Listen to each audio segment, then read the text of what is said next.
weeks now, there has been reports of flooding in different parts of Nigeria, especially in states like Kogi, Taraba, Adamawa, Anambra, Nasarawa, Benue, and Delta states. The last time the country experienced something like this was in 2012. But the question is, what measures was put in place or is being put in place to ensure that something like this never occur again?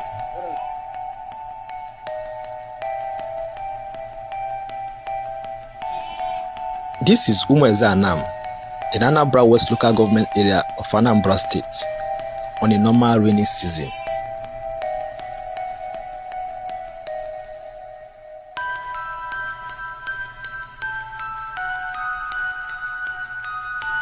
And this is Anam and Dotocha part of Anambra East local government area of Anambra State currently.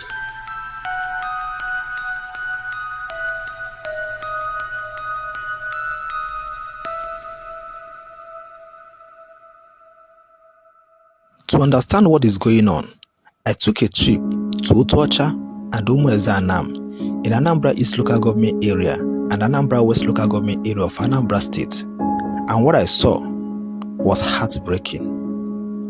Entirely